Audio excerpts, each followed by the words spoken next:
Greetings, dear ones. I'm Cryon of Magnetic Service. We are again outside in the country of Jordan, in the ancient city ruins of Petra. It's very historic, and some of you are feeling it in very odd ways, and not the ways that we normally talk about. Is it possible, again, that history has a life? And when you speak of those who were here, who built this and used it over the ages, is it possible that there is actually some kind of life that remains because of their consciousness? Some of you are feeling this, but that's not exactly what we wish to speak of. We want to talk about history. I want to talk about your history and what is taking place right now. And in order for me to set the stage for this discussion, I again take you someplace very far away, but very significant in history. More than you know, the Mayan calendar talks about all of these things. Dear ones, this Mayan calendar was shared by three cultures: the Mayans, the Toltecs, the Aztecs. And they all shared the same prophecy with the same calendar. There was expanded information on this in their temples, on the walls of their pyramids, so far away. Their calendar was a long one. In fact, scientists today call their calendar and the duration the long count.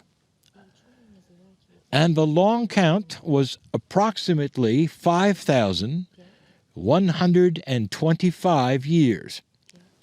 Some say 5,128. Dear ones, this is this culture, this civilization, and the time frame of all that you have studied on this tour. The long count, then, represents the current history that you know about, not the history before history. We've spoken of that before. And what the Mayans have said is that at the end of the long count, which is the center of the precession of the equinoxes, something would happen. And that something depended upon the consciousness of the humans at that time. Now, the Mayans were not alone in this prophecy. You'll find it in the ancients all over the planet, who looked at the skies and figured it out. They knew, again, about the earth wobble. This is all news I have given to you before. But this time, I want to talk about what they said. If you passed this marker of December 21, 2012, all over the planet, it would start a new energy. This prophecy is around those civilizations that didn't make it, who may have destroyed themselves. It seems that after approximately a certain amount of time, civilizations die. They don't make it. They turn on themselves, usually with war, low energy, and another one starts. You were headed for this. as I've told you numerous times, as the prophecies of your scriptures even said. And yet you made it. You came through those times where you were overdue for a war. And now the earth starts to have a new energy. And this new energy is what I want to speak of yet again for those who are seated in front of me. Now, those who listen later, this is not for you. It's mostly for those who are sampling the history here. For the history has a complement which is alive. The ones who would feel this the most are not necessarily the ones on this tour. They would be the ones who study it. It comes alive for them in certain ways, the more they know. Consciousness has a way of staying in the dirt, in that which we have called the crystalline grid. And what it does is tends to trigger those things within certain old souls, and I want to talk about that. One of the attributes past 2012 in an evolving human race is something we have discussed many times. We call it no more fence sitting. In other words, those things which are out of integrity, which have always worked before, will start to show themselves. And there will come a time, old soul, where you cannot straddle that fence any longer. You cannot have one foot on one side that speaks one thing, and another foot on the other side that speaks another. You cannot be spiritual one day of the week, and the rest of the week be out of spirituality. You cannot have two sides to you and be in balance. Therefore, there are some things you're starting to feel.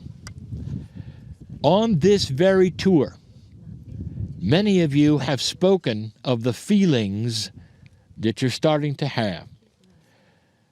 Sometimes it's while you're awake, sometimes it's when you're asleep. There have been those who have gotten sick for an hour or two and then seem to bounce back to full health. There are those who go through the dark night of the soul over a day or two and have no idea what's happening. You can blame it on the water. You can blame it on the pollution. You can blame it on the dirt. But dear ones, this is the old soul's reaction to the history that's here. You're starting to resound to your own Akashic record. It's possible you lived through this. It doesn't really matter. What matters is what's going on now because of it. This starts to explain why some of you have had some discomfort. There are those who are not on the tour today, for they are having discomfort. And this is for the reasons I have spoken of, and the Mayans were right. You are in an energy that is so different from any of the past energies that literally some of you are going through what I call a reboot. Something where you have to go to zero in order to climb out of it and see what is correct and what is not correct in your life. It's almost like it's time to unpack everything that you have packed and put in the closet for years. Examine it and throw away the things that do not suit you anymore. If it's not today, it will be later. Especially those who call themselves old souls. Ones who have been here on this planet for many lifetimes, many incarnations. And remember this, the idea of living again is all part of history. In fact, the further back you go, the more the belief will be there that you reincarnate. The idea of a soul coming in one time for only a few years and leaving is laughable. The soul makes the journey of time. And part of the history of the planet is you. Is it no wonder that you ally yourselves? That is, you relate to that which is here. Somehow, some way, you look at the facades and you feel part of it. It's you. But that is an old energy, and you are moving away from it. So this short channel, once again, takes you right back to the Maya, to the prophecy even of the Hopi. All over the planet, they knew that this time would come. And now you're starting to feel it. And the history that you see here, which is some of the oldest on the planet, is starting to trigger this thing we call no more fence sitting. Are you going to be part of the past or the future? Again, we say, do not let the past become the future. Draw a line in the sand and say, that's old, and what comes is not part of what was. Can you relate to this? Can you apply it to yourself and see the beauty of starting again? And so it is.